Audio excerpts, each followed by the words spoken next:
لنهتدي لولا أن هدانا الله لقد جاءت رسل ربنا بالحق الصلاة والسلام على رسول المسدد المصطفى الأمجد المحمود الأحمد أبي القاسم محمد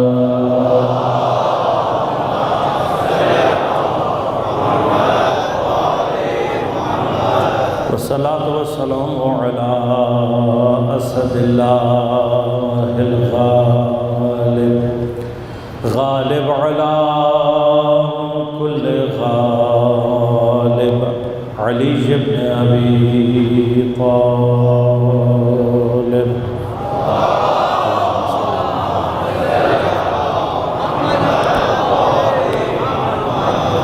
والصلاة والسلام على سيدة المعصومة المظلومة الطاهرة البتول بضعة الرسول فاطمة الزهراء سيدة النساء العالمين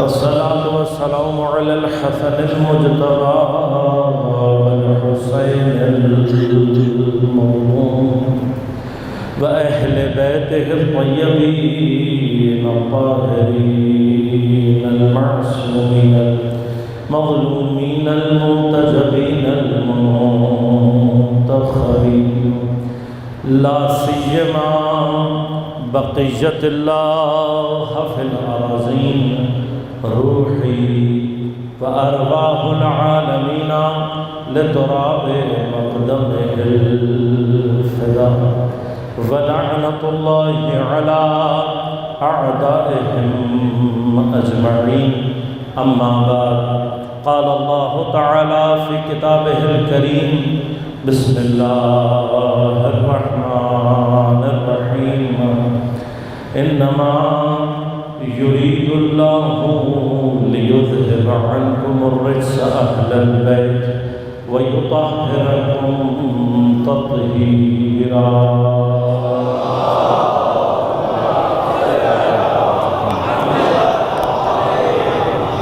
مومنین کرام، سامعین محترم، عزیزان کرام قدر، عزاداران سید الشہداء، سن 1444 ہجری کا ماہ محرم الحرام کا آغاز ہوا چاہتا ہے۔ یہ خداوند کریم کا ایک لطف ہے، ایک احسان ہے کہ اس نے ایک مرتبہ پھر ہمیں یہ توفیق عنایت کی ہے کہ ہم کیفیت ایمانی کے ساتھ فرش عزاداری سید الشہداء پر اپنے رنجیدہ قلوب کے ساتھ اپنے زمانے کے امام کو ان کے مظلوم جد کا پرسہ دینے کے لیے اس فرش عزا پر جمع ہو سکے۔ مولا نہ ہمارے آنسوؤں میں وہ قیمت ہے، نہ ہمارے نالہ و فریاد اس قابل ہیں کہ جو آپ کے قلب اطہر پر لگے ہوئے زخموں کا مرہم قرار پا سکیں۔ جس کی نگاہوں سے کربلا کا منظر ہر روز، مجھے نہیں معلوم میرا مولا کربلا کے واقعات کو کیسے دیکھ پاتا ہوگا، لیکن میرا دل یہ کہتا ہے کہ جو چیز میرے مولا کے بھی قلب اطہر سے برداشت نہیں ہوتی ہوگی وہ شام غریباں سے لے کر شام تک کا سفر ہے۔ مولا ہمارے پاس کیا ہے تمہیں دینے کے لیے؟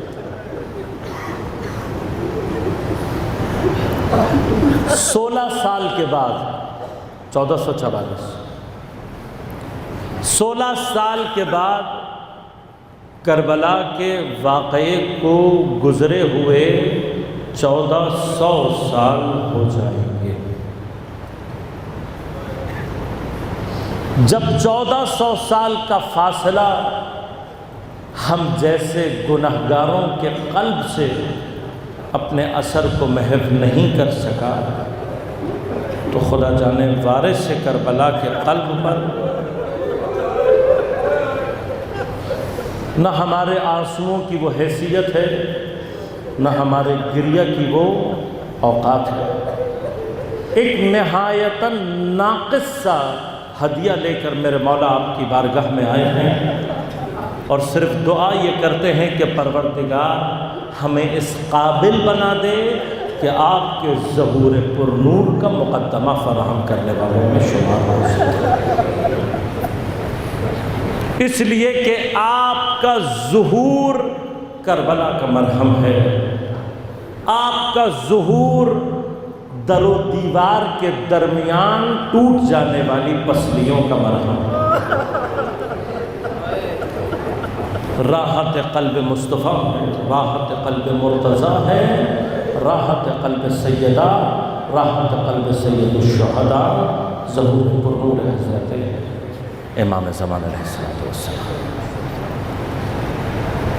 ہمارے پاس سوائے اس خیرات علمی کے جو اہل بیت کے دروازے سے اکٹھا کیا، آپ کو دینے کے لیے ہمارے پاس کچھ بھی موجود نہیں۔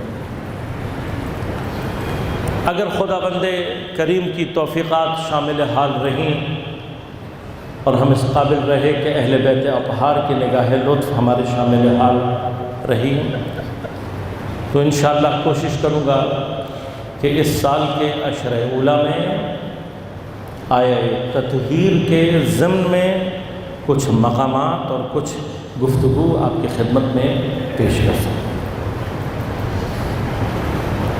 اگر واقعاً سمجھنے والی کیفیت طاری ہو جائے،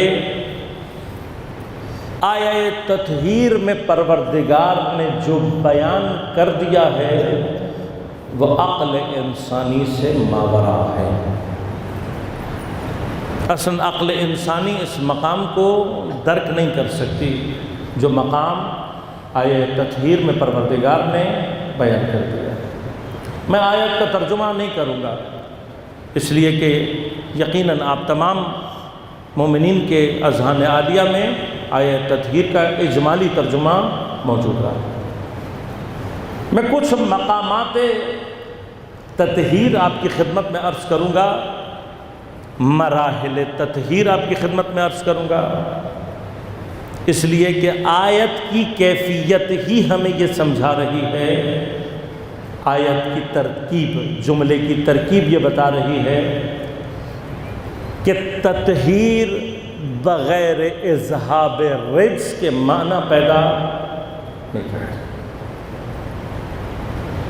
لِيُذْهِبَ عَنْكُمُ الرِّجْسَ أَهْلَ الْبَيْتِ، اے اہل بیت، اللہ نے جو ارادہ کیا وہ کیا ہے کہ تم سے رجس کو کیا کرے، اذہاب۔ میں بھی معنی نہیں کر رہا، اپنے وقت پر معنی کروں گا۔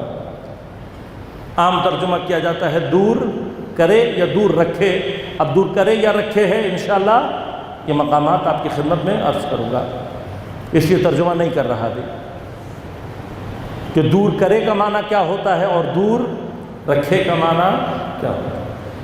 خدا کا ارادہ ہے۔ اذہاب رجس کیا ہے یہ سمجھنا ضروری ہے۔ اذہاب رجس سمجھ میں آتا ہے تو مقام تطہیر سمجھ میں آتا ہے۔ بچوں کے لیے عرض کر رہا ہوں اس لیے کہ میرے بزرگ اس بات سے تقریباً واقف ہیں۔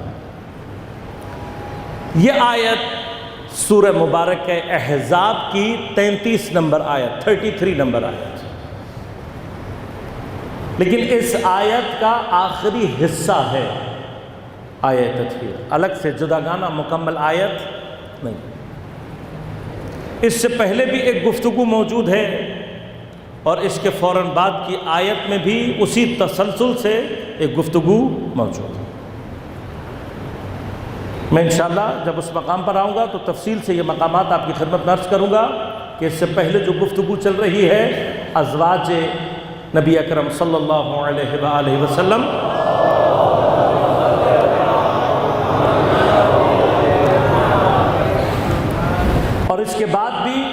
انہی کی گفتگو اور انہی سے متعلق گفتگو کا تسلسل آیت نمبر 34 میں بھی جاری ہے۔ درمیان کا یہ ٹکڑا ادبی اعتبار سے دنیا کا کوئی بھی ادیب یہ نہیں کہہ سکتا کہ اس جملے کا تعلق اپنے سیاق اور سباق سے ہے۔ انشاءاللہ میں تفصیل سے عرض کروں گا، اتنا میں آپ کو چیلنج کر کے کہہ رہا ہوں۔ واحد رابطہ ادبی لٹریچر کے اعتبار سے اگر کوئی رابطہ اس جملے کا اپنے سیاق اور سباق سے پیدا ہوتا ہے تو وہ مقام جملہ معترضہ کا ہے۔ اب جملہ معترضہ خود کہاں اور کیسے بیان ہوتا ہے اور اس کی کیا کیفیات ہوتی ہیں، یہ انشاءاللہ مطالب ہیں کچھ آپ کی خدمت میں عرض کروں گا۔ لیکن یہ مقامات اذہاب رجس، مقامات تطہیر، ان کو بیان کرنے کا مقصد کیا ہے؟ پہلا مقصد یہ ہے کہ قرآن نے کچھ مقامات طہارت ایسے بیان کیے ہیں کہ جب تک انسان ان مقامات طہارت کو درک نہیں کرتا، آیت کا معنی اس کے لیے کبھی بھی واضح اور روشن نہیں ہوتا۔ ان میں سے ایک مقام کیا ہے؟ سورہ مبارکہ واقعہ کی آیت، قرآن کے بارے میں پروردگار نے ارشاد فرمایا لا یمسہ الا المطہرون۔ تفصیلات عرض کروں گا، ابھی صرف اشارہ کر رہا ہوں کہ یہ قرآن کریم کیا ہے؟ ایک کتاب مکنون ہے کہ لا یمسہ الا المطہرون، سوائے مطہرین کے اسے کوئی بھی چھو نہیں سکتا۔ تو اب وہ مقام طہارت کون سا ہے اور قرآن کی یہ کیفیت مکنون کیا ہے جس کو سوائے مطہرین کے کوئی چھو نہیں سکتا؟ اور اس چھونے سے مراد کیا یہ والا ٹچ ہے، یہ مراد ہے، یا مس سے مزید کیا مراد ہو سکتا ہے؟ انشاءاللہ یہ مقامات آپ کی خدمت میں تفصیل سے آیت کے ضمن میں عرض کروں گا۔ خوب یہ سارے کے سارے جب مقامات بیان کر دیے جائیں گے تو ہدف کیا ہے؟ کیا چیز ثابت ہوگی؟ کس چیز پر ہم اصل میں بحث کرنا چاہتے ہیں؟ اس آیت سے جس چیز کا سب سے پہلا استنباط ہوتا ہے، جو بات سب سے پہلی سمجھ میں آتی ہے، وہ مقام عصمت ہے۔ لہذا عصمت کیا ہوتی ہے؟ معصوم کسے کہتے ہیں؟ ان دونوں سوالوں سے زیادہ مہم سوال یہ ہے کہ معصوم کا ہونا ضروری کیوں ہے؟ اس لیے کہ عصمت بھی سمجھ میں آ جاتی ہے، معصوم کا معنی بھی کلیئر ہو جاتا ہے۔ سوال یہ رہ جاتا ہے کہ اس معصوم کا اس معنی کے ساتھ ہونا ضروری ہے، یا جیسے ہم سے کہا جاتا ہے، ہم پر ایک تہمت لگائی جاتی ہے کہ بھئی شیعہ کچھ چیزیں ایسی بیان کرتے ہیں کہ جو اسٹینڈرڈز، جو معیارات انہوں نے خود قائم کیے ہیں، ان کا دین سے کوئی تعلق نہیں ہے۔ اب ایک بحث سے انشاءاللہ میں اپنے مقام پر کروں گا، آج صرف اشارہ کر رہا ہوں۔ ایک عام انسان سے اگر آپ سوال کریں، جا کر پوچھیں، آج مثلا بچے بھی یہاں پر موجود ہیں، بچوں کے لیے مطلب کو حل کر دیتا ہوں، ان کے لیے گفتگو کرتا ہوں، بزرگان یقیناً متوجہ ہیں۔ اگر میں کسی بچے سے یہ پوچھوں کہ کسی کالج کا، کسی تعلیمی ادارے کا سٹینڈرڈ اوپر ہونا، سخت ہونا اچھی بات ہے یا اس کا سٹینڈرڈ کم ہونا اچھی بات ہے؟ مثلا ایک ایسا تعلیمی ادارہ جو بہت تھوڑے نمبر والے بچوں کو بھی داخلہ دے دے، ایک آدھ سبجیکٹ میں فیل بچوں کو بھی داخلہ دے دے، آپ کی نظر میں یہ والا تعلیمی ادارہ، یہ اسکول، یہ کالج، یہ زیادہ اچھا ہوگا، اس کا سٹینڈرڈ اچھا ہوگا، یا اس کالج، یونیورسٹی، اس تعلیمی ادارے کا سٹینڈرڈ اچھا ہوگا جو اپنے پاس صرف A+ بچوں کو لیتا ہوگا؟ میں اگر بچوں سے سوال کروں، بزرگ تو متوجہ ہیں، بچے پلٹ کر کیا کہیں گے؟ بچے یہی کہیں گے نا، میں آپ کو ایسے اسکول میں داخل کرا دوں جہاں پر فیل بچوں کو بھی لے لیا جاتا ہے، تو بچہ آپ کا کیا کہے گا؟ کہے گا ابا میرے اوپر ظلم کیوں کر رہے ہو؟ کیوں؟ اگر سطح معیار انتخاب، اسٹینڈرڈ آف سلیکشن جتنا نیچے آتا چلا جاتا ہے، اتنا اصل معیار خود بخود گرتا چلا جاتا ہے۔ انشاءاللہ میں یہ بحثیں تفصیل سے آپ کی خدمت میں عرض کروں گا کہ آیا عصمت انسانی زندگی کی خود ضرورت ہے یا نہیں؟ عقلی بحث کریں گے انشاءاللہ تبارک و تعالی، اور عقل سے سوال کریں گے کہ عصمت کی ضرورت ہے یا نہیں۔ لیکن آج آسان سی گفتگو کر رہا ہوں بس بچوں کے لیے۔ بچہ بھی کیا کہے گا؟ کہے گا ابا ایسے اسکول میں نہیں داخل کرانا جہاں فیل بچوں کو بھی شامل کر لیا جاتا ہے۔ یعنی کیا؟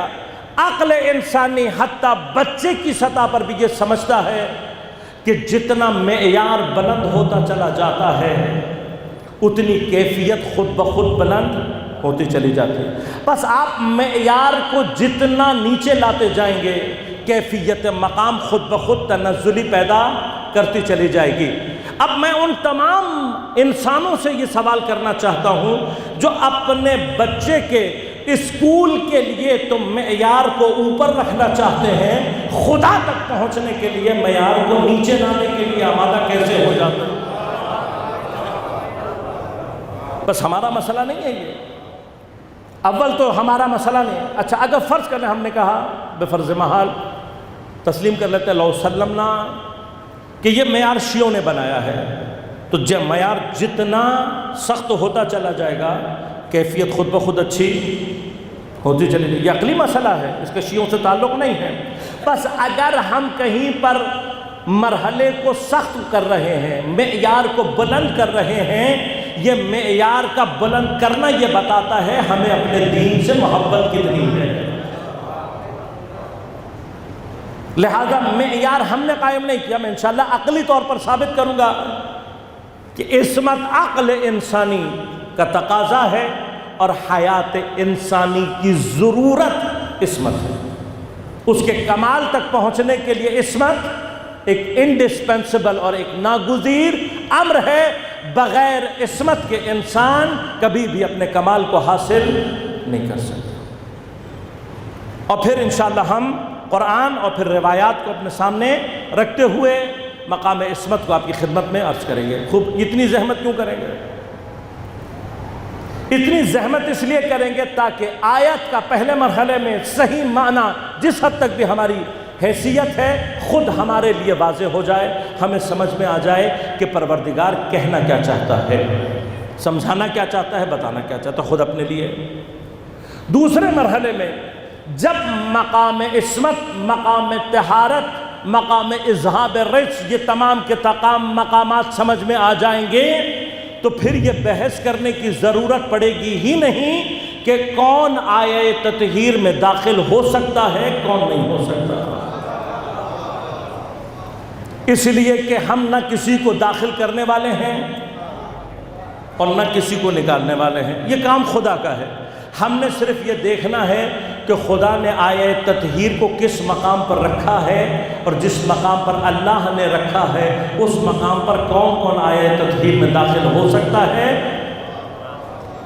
اور کون کون داخل۔ پس ہم نہ کسی کو نکالتے ہیں اور نہ داخل کرنے والے ہیں، ہم صرف یہ ثابت کریں گے کہ آیہ تطہیر کا مصداق محمد و آل محمد علیہ السلام کے سوا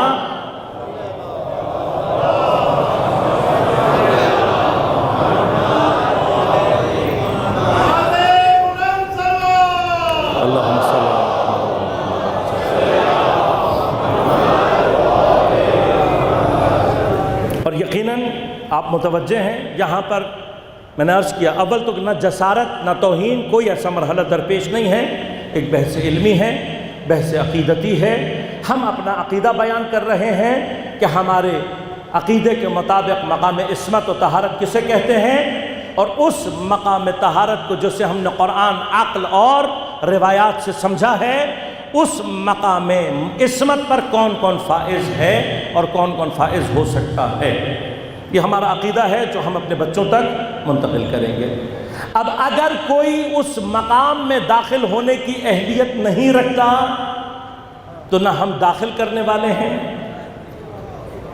اور نہ ہم نکالنے والے۔ کیوں؟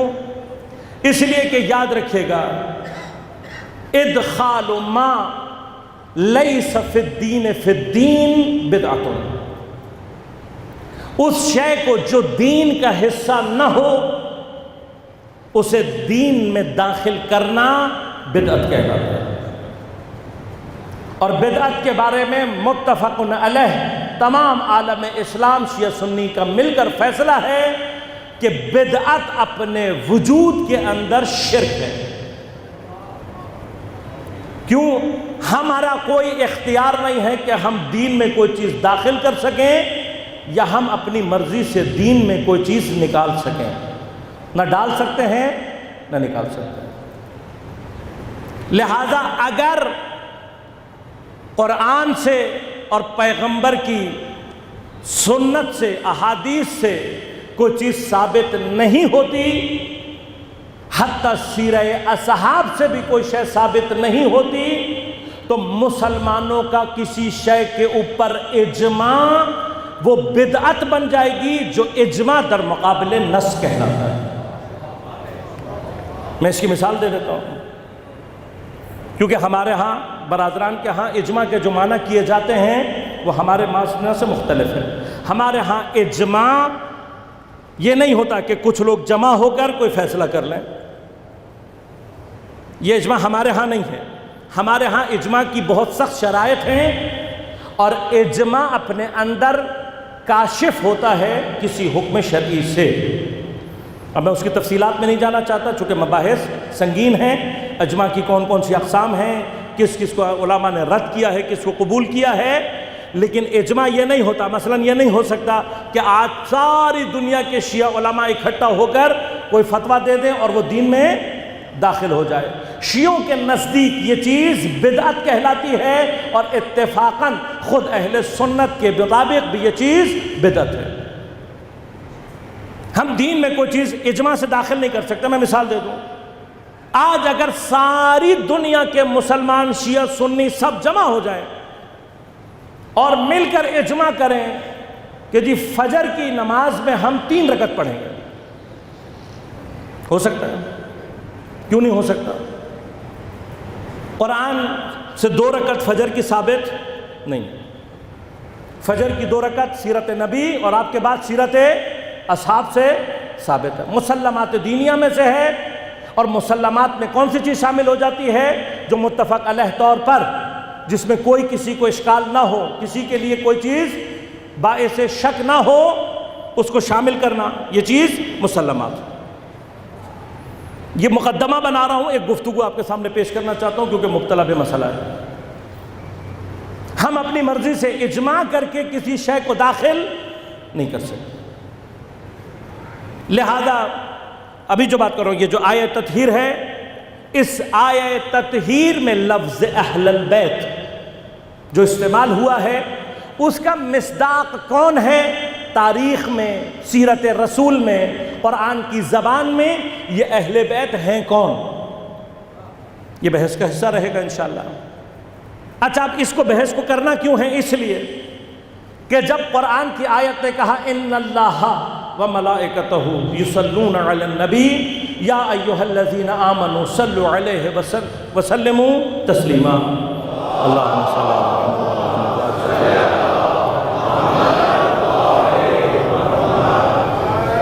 خب اس آیت کا جواب کیسے دیا جانا تھا؟ آپ نے دیا۔ قرآن حکم کیا دے رہا ہے؟ کہہ رہے نبی کے اوپر درود بھیجو۔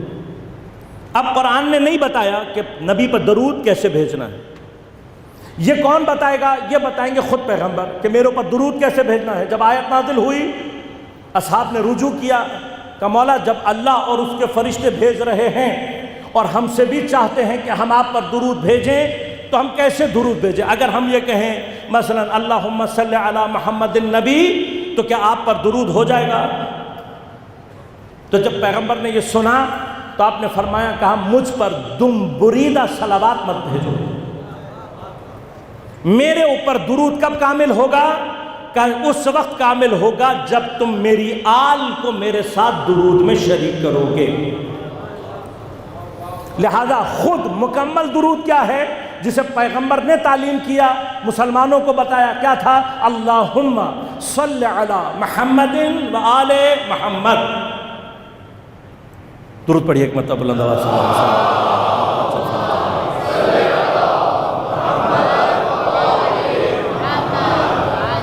یہ درود ہے، اور میں چیلنج کر رہا ہوں تمام اہل سنت منابع سے، یہ درود اس کیفیت کے ساتھ ثابت ہے. پیغمبر نے بھی کہا ایسے پڑھو، اصحاب نے بھی ایسے ہی پڑھا، تابعین نے بھی کسی حذف و اضافے کے بغیر ایسے ہی پڑھا. لہذا امام شافعی جو علماء اہل سنت میں ایک بزرگوار شخصیت اور واقعاً تاریخ کی ایک بڑی شخصیت، اپنے زمانے کے فقیہ، اپنے زمانے کے محدث، آپ نے ایک شعر میں اپنا فتویٰ بھی دیا ہے اور درود کا مصداق بھی بیان کیا ہے. میں وہ خدمت میں آپ کی عرض کرتا ہوں اور پھر گفتگو کو آگے بڑھاؤں گا. امام شافعی کا شعر ہے. امام شافعی کیا فرماتے ہیں؟ اسی میں فتویٰ بھی موجود ہے. امام شافعی فرماتے ہیں یا آل بیت رسول اللہ حبکم، اے اہل بیت رسول آپ کی محبت کیا ہے؟ فرض من اللہ فی القرآن انزلہ. اب یہ میں نہیں کہہ رہا، یہ امام شافعی کہہ رہے ہیں. کیا کہہ رہے ہیں؟ کہہ رہے اے اہل بیت رسول آپ کی محبت وہ فرض ہے جو اللہ نے قرآن جو کہ نازل کیا ہے اس قرآن میں آپ کی محبت کو فرض قرار دیا ہے. بس اہل بیت کی محبت واجب ہے، یہ ہمارا تو ہے ہی. امام شافعی کا فتویٰ بھی، امام شافعی کا فتویٰ کیا ہے؟ اہل بیت رسول کی محبت قرآن میں کیا ہے؟ واجب. خب یہ واجب ہونے کے بعد کیا فرمایا؟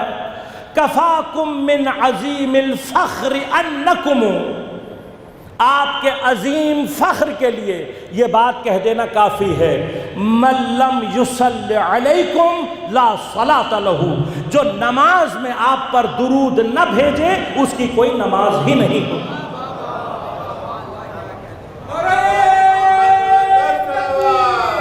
اللہ اکبر یا رسول اللہ.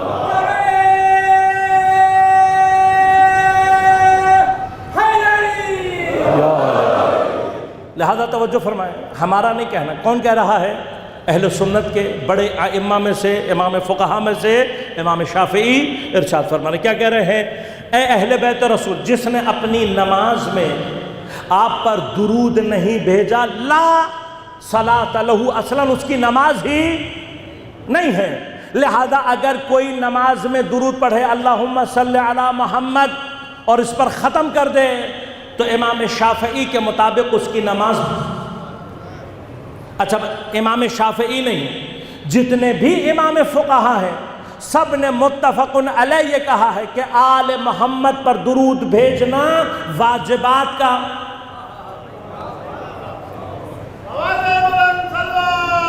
اللہم صلی علی محمد.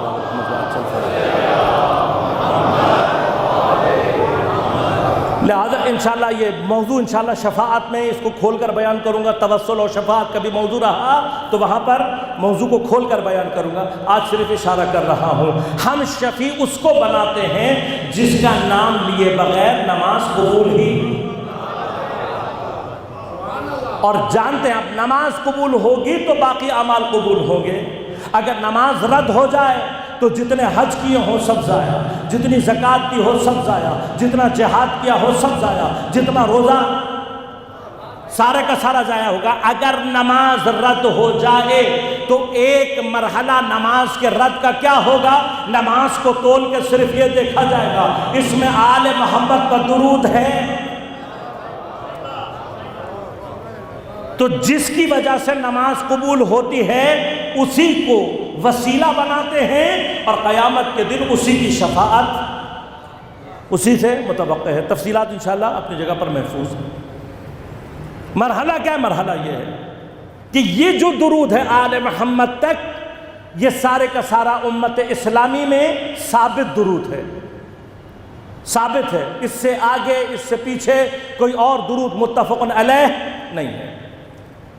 میں واقعاً حیران ہوں، یعنی ایسی چیزیں علماء سے، میں تو ایک طالب علم ہوں، اب جو اسلامی نظریاتی کونسل میں ہمارے جو بزرگان تمام کے تمام قابل قدر علماء وہاں تشریف رکھتے ہیں، میں ایک طالب علم کی حیثیت سے پچھلے دنوں ایک بیانیہ آپ نے جاری کیا ہے درود کے حوالے سے، اس کے حوالے سے ایک سوال پوچھنا چاہتا ہوں۔ آپ لوگ بھی اگر وہ عبارت دیکھنا چاہتے ہیں انشاءاللہ نیٹ پر آپ کو کہیں نہ کہیں مل جائے گی، بالکل نہ ملے تو مجھ سے انشاءاللہ رابطہ کر لیجئے گا، میں کوشش کروں گا کہ آپ تک وہ بیانیہ پہنچا دوں۔ اسلامی نظریاتی کونسل کا درود کے اوپر جو بیانیہ ہے اس کا اختصار کے ساتھ یہ عرض کر دوں، کیا کہہ رہے ہیں؟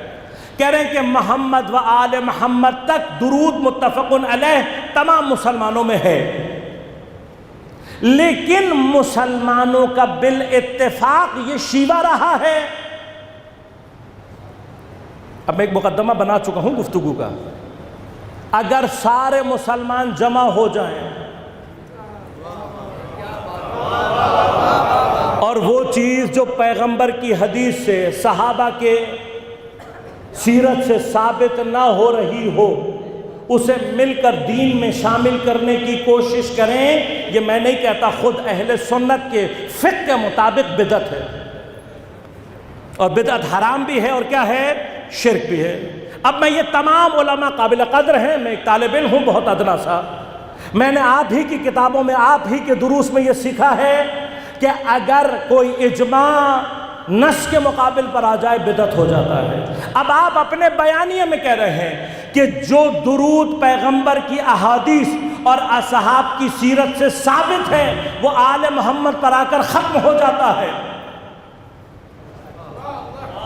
اس سے آگے کا جو درود ہے وہ کسی صحابی نے نہیں پڑھا، حتیٰ کسی تابعی سے بھی ثابت نہیں ہو رہا۔ تو جب یہ نہ پیغمبر کی حدیث سے ثابت ہو رہا، نہ اصحاب کی سیرت سے ثابت ہو رہا، تو پھر اگر سارے مسلمان مل کر یہ کہیں کہ ہم اس کو شامل کرنا چاہتے ہیں تو آپ کے اپنے قول کے مطابق وہ بدعت بنتا چلا۔ تو مجھے اس کا جواب چاہیے، آپ نے تو بیانیہ جاری کر دیا، اور جن حکومت کے کارندوں کو آپ نے دیا ہے ان کا نہ دین سے کوئی تعلق ہے نہ فقہ سے، ان کی تو ایکسپرٹیز نہیں ہے نا، میں تو ایک ادنا سا طالب علم ہوں دین کا۔ میرا آپ سے سوال ہے، اب آل محمد میں کون کون شامل ہے اور کون کون شامل نہیں ہے؟ انشاءاللہ عقل، قرآن، اور پھر انشاءاللہ حدیث پیغمبر اکرم صلی اللہ علیہ وآلہ وسلم۔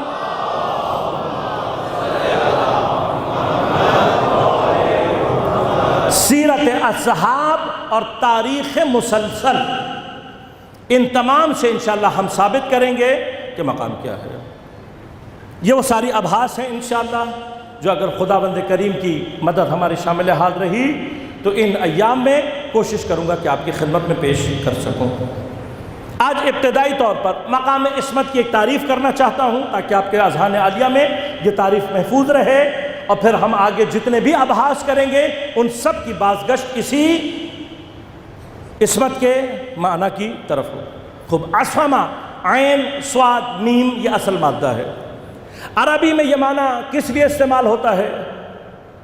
عصمہ کا مادہ استعمال ہوتا ہے جب کسی شے کو کسی نقصان سے بچایا جائے۔ قرآن نے یہ لفظ استعمال کیا، استعمال کیا خاص طور پہ دو مقامات۔ لفظ یہ جو عصمہ ہے یہ قرآن نے دو مقامات پر استعمال کیا، ایک سورہ مبارکہ یوسف میں، زلیخا جب اس سے عزیز مصر نے، اس کے شوہر نے پوچھا کہ بھائی تم نے یہ سارا کچھ کیوں کیا، تو واقعات آپ کے خدمت میں موجود ہے، میں تفصیل میں نہیں جاؤں گا۔ اس نے ایک محفل برپا کی مصر کی تمام خوبصورت خواتین کو جمع کیا، ایک پردے کے پیچھے اپنے شوہر کو کھڑا کیا اور اس سے کہا تم دیکھتے رہنا۔ دوسری جانب حضرت یوسف علیہ السلام کو آرائش کر کے آپ سے یہ کہا کہ آپ اس محفل سے ایک کونے سے دوسرے کونے تک چلے جائیں۔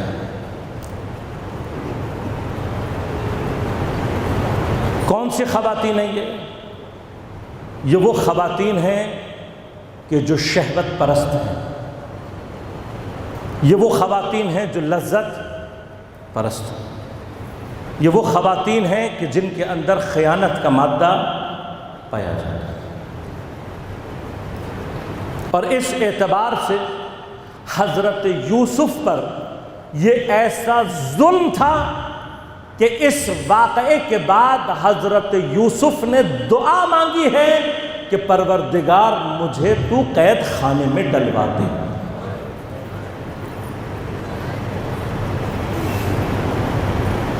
یہ مظلومیت نبوت ہے، یہ معصوم کے ساتھ مرد ہے، نامحرم خواتین کے درمیان سے گزرنا جناب یوسف کے لیے اتنا سنگین تھا کہ آپ نے مستجاب الدعوت دعا کی ہے، ایسی دعا کی ہے کہ جس کو پروردگار قبول کرے گا۔ پروردگار تو مجھے زندان میں، مجھے اس سے زیادہ پسند زندان ہے۔ کاش کسی کو حضرت یوسف کی یہ مظلومیت سمجھ میں آئی ہوتی۔ جس کو حضرت یوسف کی مظلومیت یہاں سمجھ میں آئے گی اسے پتہ لگے گا کہ شام غریبہ سے لے کر شام تک بیویوں کے اوپر کیا گزرے۔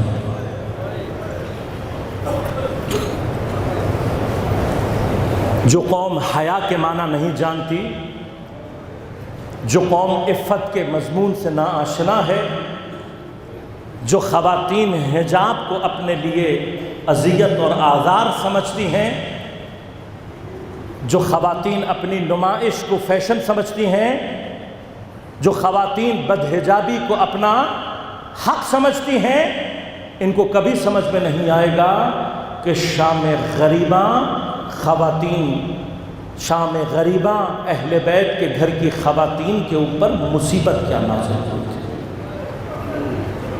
ان کو کبھی سمجھ میں نہیں آ سکتا۔ یہ صرف وہی درک کر سکتا ہے جو خود حیا کو اپنے اندر رکھتا ہے۔ لہذا عزیز مصر نے کیا کہا؟ عزیز مصر نے کہا، جب زلیخا نے کیا کہا یہ تھا، کیا ہوا آپ جانتے ہیں۔ حضرت یوسف گزرے، سب کے ہاتھ میں ایک ایک نارنگی اور ایک ایک چاقو دے دیا۔ جب حضرت یوسف گزرے ہیں تو یہ شہوت پرست عورتیں آپ کے حسن میں اتنا ڈوب چکی تھیں کہ کب ان کے ہاتھ کٹے ان کو پتہ ہی نہیں چلا۔ یہ منظر دکھایا اس نے اپنے شوہر کو، اور اس کے بعد کہا یہ تھا جس کی وجہ سے تم میری ملامت کر رہے تھے، اور پھر اقرار کیا کہ لقد راودتہ عن نفسہ فاستعصم۔ یہاں پر عصمت کا معنی استعمال کیا اللہ نے۔ میں نے اس کو فجور کے لیے، میں نے اس کو گناہ کے لیے اپنی طرف طلب کیا، فاستعصم، اس نے عصمت کو اختیار کیا۔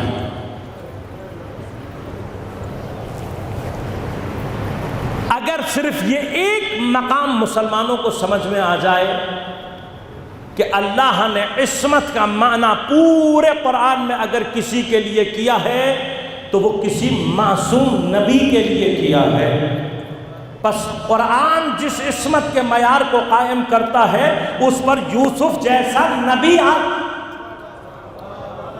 یوسف جیسا نبی پہنچ سکتا ہے، تو صرف اور صرف وہ پہنچ سکتا ہے جو اس مقام پر ہو۔ اس لیے میں عرض کروں گا انشاءاللہ تفاصیل سے مطالب آپ کی خدمت میں۔ دوسرا مقام جہاں پر قرآن نے عصمت کے لفظ کو استعمال کیا، بارہا آپ کا سنا ہوا ہے، میں ذرا سی تفصیل کے ساتھ اور تھوڑی سی گفتگو آپ کی خدمت میں عرض کروں گا اور زحمتوں کو تمام۔ دوسرا مقام آیہ بلغ یا ایھا الرسول بلغ ما انزل الیک من ربک فإن لم تفعل فما بلغت رسالتہ۔ اے میرے حبیب آپ پہنچا دیجئے وہ شے جو آپ کے پروردگار نے آپ پر نازل کی ہے، آپ کو دی ہے وہ رسالت، اور اگر تم نے نہیں پہنچایا فما بلغتا، تم نے گویا رسالت ہی نہیں پہنچائی۔ انشاءاللہ ولایت کی بحث میں بات کریں گے کہ یہاں پر مراد کیا شے؟ پوری رسالت پیغمبر کی جس چیز پر رکی ہوئی، اگر وہ حج کے کچھ مسائل ہو سکتے ہیں تو مسلمان تیری عقل پر میرا سلام، کیونکہ یہ رسالت صرف پیغمبر کی رسالت نہیں ہے، آدم سے لے کر خاتم تک کی رسالتیں ہیں جس ایک پیغام کے اوپر رکی ہوئی ہیں۔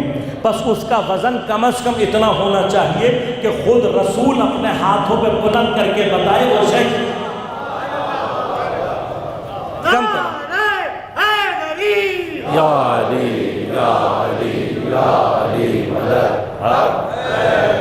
کم از کم وزن اتنا ہو کہ خود اپنے ہاتھوں سے پیغمبر بلند کر کے بتا سکے کیا ہے۔ کیا کہا اللہ تعالیٰ نے؟ واللہ یعصمک من الناس، اے میرے حبیب اللہ تمہیں کیا کرے گا؟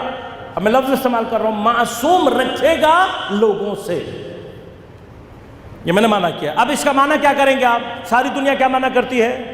اللہ تمہیں بچائے گا لوگوں سے۔ بس عصمت کا اصل معنی کیا ہے؟ بچانا یا بچائے رکھنا۔ کیا معنی کریں گے؟ اللہ بچائے گا سے مراد کیا ہے؟ ایک دفعہ پھنسو گے پھر بچائے گا، یا واللہ یعصمک من الناس سے مراد کیا ہے؟ یعنی کیا مسئلہ ہے؟ مسئلہ صرف یہ ہے کہ جو تم پہنچانا چاہتے ہو کچھ لوگ یہ پہنچانے نہیں، بھئی یہی معنی ہے نا، واللہ یعصمک من الناس کا معنی کیا بنے گا؟ یعنی جب تم پھنسو گے بچائے گا نہیں، ایسا نہیں ہے، تم پہنچاؤ۔ اب میں لفظ استعمال کر رہا ہوں آپ کی اور اپنے آسانی کے لیے، تم ڈرو مت، تم پریشان مت ہو، جو تم نے پہنچانا ہے وہ اتنا مہم ہے کہ تمہاری نہیں، آدم سے لے کر تم تک ساری رسالات اسی پر رکی ہوئی ہے، لیکن کچھ لوگ ہیں جو اس کو نہیں پہنچانا دینا چاہتے ہیں جو اب تم نے پہنچانا ہے۔ بس اس کا مطلب کیا ہوا؟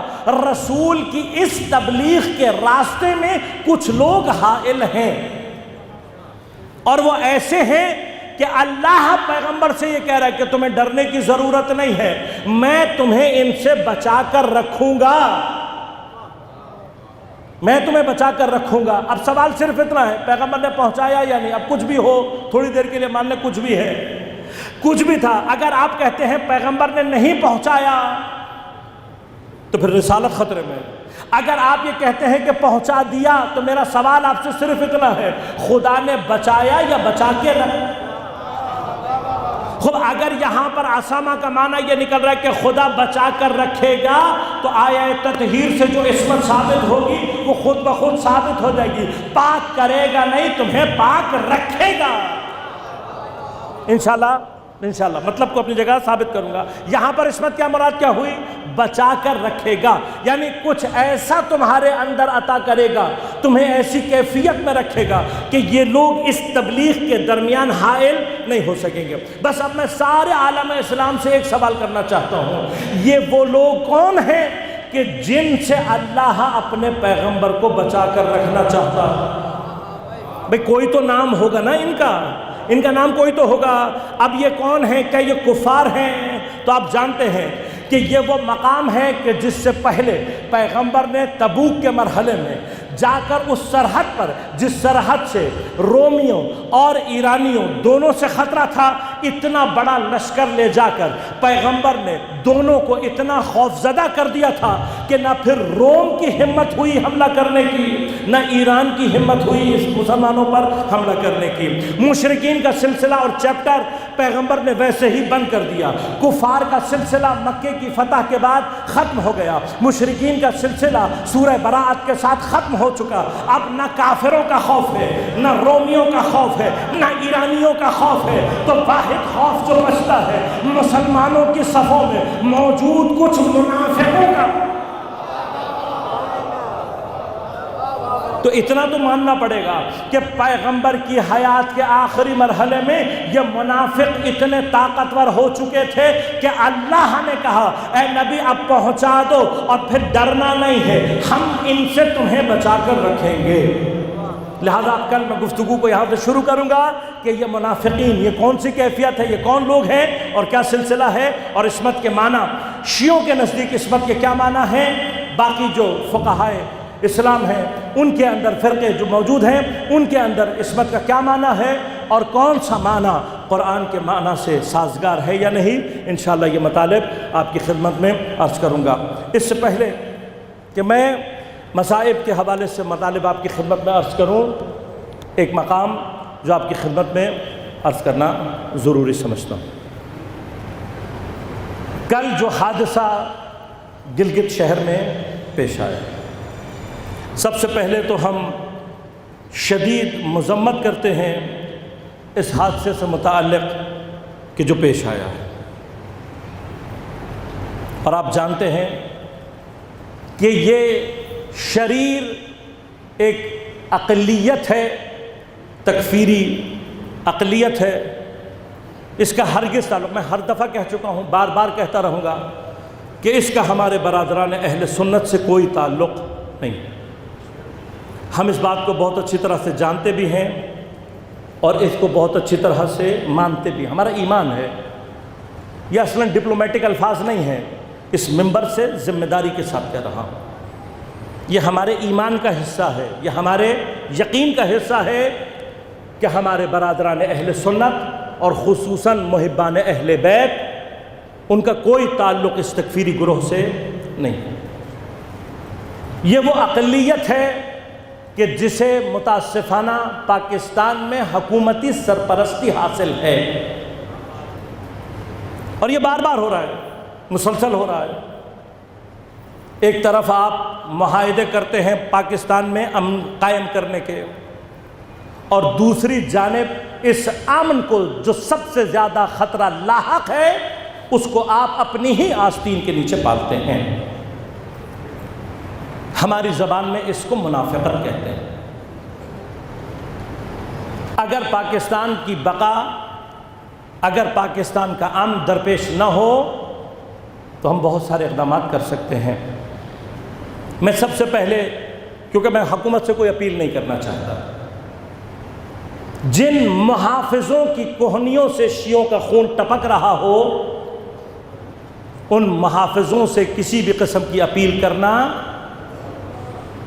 مکتب کربلا سے تعلق رکھنے والوں کی توہین ہے۔ لہذا میں کوئی اپیل نہیں کر رہا، اور نہ میں اب آپ کو اس قابل سمجھتا ہوں۔ میرا سلام ہے اپنے گلگت کے ان غیور جوانوں اور ان مؤمنین کو کہ جنہوں نے خود اس دہشت گردی کا مقابلہ کیا، اور میں یہ سمجھتا ہوں کہ پورے پاکستان میں آباد تمام شیعیان حیدر کرار کو اپنے ان بھائیوں سے یہ درس لے لینا چاہیے۔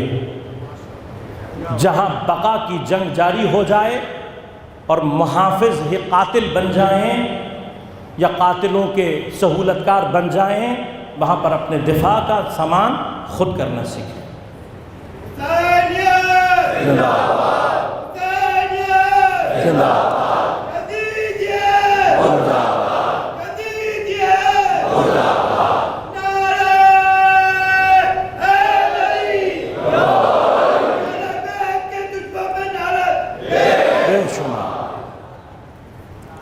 بہت واضح سی باتیں ہیں، میں وہ موضوعات چھیڑنا نہیں چاہتا ہوں۔ سارے علماء اہل سنت مل کر متفقن علیہ طور پر یہ کہتے ہیں کہ فلاں کی وفات کا دن یہ نہیں ہے،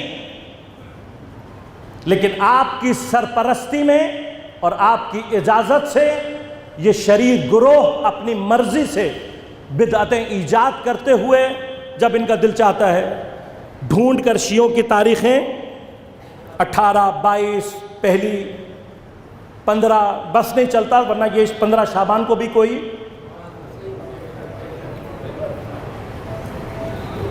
ڈھونڈ لیں گے کسی نہ کسی کو۔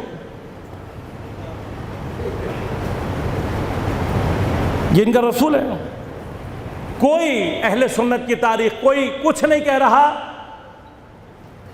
اور عجیب منافق لوگ ہیں، سید الشہداء کی یاد منے تو بدعت، اور خود جس کا چاہے دل مناتے پھرے۔ ان کو آپ پال رہے ہیں۔ اور میں صرف اتنا بتا دوں کہ یہ وہ مارے آستین ہیں جو اگر خدا نے چاہا تو سب سے پہلے آپ کو ہی ڈسیں گے، اور ڈس رہے ہیں۔ میرا آپ سے صرف التماس یہ ہے کہ اپنی حفاظت کا انتظام خود کرنا سیکھیں، اس لیے کہ کربلا کے دروس میں سے، کربلا کے اہداف میں سے ایک ہدف کیا ہے کہ جب بقا کی جنگ لڑنی پڑ جائے تو پھر کفن بھی اگر سر پر باندھنا پڑے تو کفن کو بھی سر پر باندھنا سیکھیں۔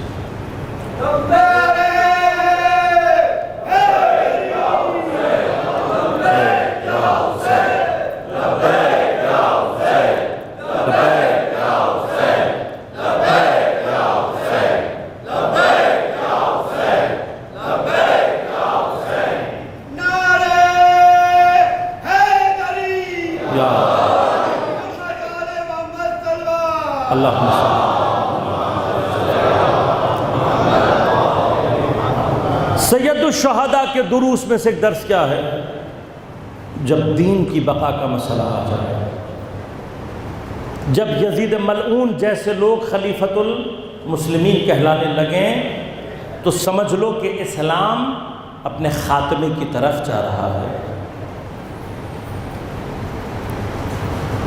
اور سید الشہداء کی نگاہ کا ثبوت کربلا کے 2 سال کے بعد یزید نے مدینہ اور بعد میں مکہ پہ حملہ کروا کے دے دیا، اور یہ ثابت کر دیا کہ اسے قتل امام حسین کا کوئی افسوس اور کوئی شرمندگی اور کوئی توبہ نہیں ہے۔ مدینہ کی تاراجی جس وقت ہو رہی تھی اور یہ لشکر مکہ کی تاراجی جس وقت کر رہا تھا، اس وقت یہ واصل جہنم ہوا ہے۔ تو جو خانہ کعبہ کو ڈھاتے ہوئے مر جائے، آپ کے رجسٹر میں اس کے لیے کوئی جنت ہو سکتی ہے، خدا کی جنت اس کے لیے نہیں ہے۔ لہذا جب امام نے یہ دیکھا کہ اب وہ مرحلہ آ گیا ہے، یہ تاریخ اسلام سے سوال ہے، کیوں پیغمبر کی شہادت کے 50 سال کے بعد اور کیسے پیغمبر کی شہادت کے 50 سال کے بعد یزید جیسا شخص فاسق و فاجر اپنے آپ کو خلیفۃ المسلمین کہلانے کے قابل بنا؟ یہ پوری تاریخ اسلام سے سوال ہے ہمارا۔ لہذا جب بنا اور اسلام خطرے میں دوچار ہوا، لہذا یاد رکھیے گا کہ یزید کو یہاں تک پہنچانے میں منافقین، مشرکین اور یہودی، یہ 3 عناصر ہیں جنہوں نے مل کر یزید کو اس مقام تک پہنچایا ہے، اور اپنے طور پر انہوں نے یزید کو یہاں تک پہنچانے کے بعد اسلام کو ختم کرنے کا جو پلان تھا وہ مکمل کر لیا، اور جب وہ اپنا یہ پلان مکمل کر چکے تو خدا کی جانب سے ہدایت کا وہ چراغ روشن ہوا کہ جس کے لیے قرآن نے کہا ہے کہ تم اپنی پھوکوں سے اس چراغ کو بجھا نہیں سکو گے، اور اس چراغ کو سید الشہداء نے کربلا میں اپنے اور اپنے ساتھیوں کے خون سے سینچا ہے، اپنا خون دے کر روشن کیا ہے، اور باطل کی منہ کی پھونکیں اس چراغ کو بجھا نہ سکیں۔ سیدہ زینب نے اپنی چادر کا حصار عطا کر دیا ہے، وہ چراغ کہ جس کا حصار سیدہ زینب سلام اللہ علیہا کی چادر سے بن جائے، پھر دنیا کے کسی طوفان میں یہ طاقت نہیں ہے کہ وہ اس چراغ کو بجھا سکے۔ لہذا جب یزید کے اس مقام پر پہنچنے کی اطلاع ملی اور ولید جیسے فاسق شخص نے، میں اس لیے کہہ رہا ہوں کہ قرآن کی آیہ نبا میں جس شخص کو قرآن نے فاسق کہہ کر پکارا ہے، بالاتفاق المسلمین وہ شخص ولید ہے جو اس وقت حاکم اور والی مدینہ ہے۔ میرا مسلمانوں سے پھر ایک سوال ہے، وہ کون سا اسلام ہے جس میں قرآن کا فاسق کہا ہوا ریاست مسینہ کا والی بن جاتا ہے؟ ارے اتنی سختی سے میرے مولا نے اپنے نانا کی برکت کو ودا کر دیا، تاریخ کا سارا منظر لکھ دیا۔ کیوں؟ اس لیے کہ جب سید الشہداء رات کی تاریکی میں اپنی ماں کی برکت سے جدا ہو رہے تو سیدہ کی تو مظلومیت یہ ہے کہ قبر کا نشان معلوم نہیں ہے، لیکن میرا دل یہ کہتا ہے ارے وہ ماں جو حسین کے گریہ پر اپنے کفن کے بند توڑ کر حسین کو سینے سے لگا لیتی ہے، ارے اس سے جدا ہوتے ہوئے جب اس کی برکت پر لپٹ کر میرا مولا رو رہا ہوگا، خدا جانے تربت کے اندر سیدہ پر کیا گزر رہی ہے۔ حسین جدا ہونا چاہتے ہیں، کیا تیار ہو گیا ہے، سواریاں آ گئی ہیں، ہولج لگے ہوئے ہیں، ہماریاں سجی ہوئی ہیں، اس کے باوجود کہ رات کی تاریکی ہے قناتوں کو لگا کر راستہ روکا گیا۔ کیوں؟ اس لیے کہ مخدرات عصمت و طہارت سوار ہونا چاہتی ہیں۔ ارے عصمت کے گھرانے کی بیٹیاں ہیں، پردے کا اتنا خیال رکھا جا رہا ہے، بس آسلامیوں نے نقل کیا شب کی تاریکی میں اتنے پہرے میں جب بیویاں باہر آ رہی تھی، ہر بیوی کا کوئی نہ کوئی وارث آگے بڑھ کر اس کو سہارا دے رہا تھا۔ جناب ام فرمائی، جناب قاسم نے سہارا دے کر سوار کیا، جناب ام روا بائی، جناب علی اکبر نے سہارا دے کر سوار کیا، جناب ام کلثوم نے، جناب عباس نے سہارا دے کر سوار کیا۔ لیکن جب ساری بیویاں سوار ہو چکی اور آخر میں ایک مخدرہ باہر آئی ہے تو ایک مرتبہ بنی ہاشم کے جوانوں میں سراسیمگی کی کیفیت ہے۔ ارے کوئی آگے بڑھ کر ابا کے دامن کو اٹھا رہا ہے، کوئی آگے بڑھ کر بازوؤں کو سہارا دے رہا ہے، کسی نے آگے بڑھ کر اپنے زانوں کو طے کیا، سیدہ اپنا پیر رکھ کر سوار ہوگی، کسی نے ہودج کے پتوں کو سنبھالا ہوا ہے۔ ارے یہ احتشام، یہ جلالت دیکھ کر پوچھنے والے نے پوچھا کس کی سواری ہے؟ کہا فاطمہ کی بیٹی ہے، علی کی بیٹی ہے، عباس کی بہن ہے، زینب کبریٰ سوار ہوا چاہتی ہے۔ ارے اتنی جلالت کے ساتھ سوار ہو گئی کہ جب 11 محرم کی صبح سر پر رہنا تھی، ہاتھ سے گردن بندھے ہوئے تھے، ایک مرتبہ گنج شہیدہ دیکھ کر حسرت سے یاد کیا ہوگا، پکار کر کہا ہوگا ارے میرے محمد، ارے میرے قاسم، ارے میرے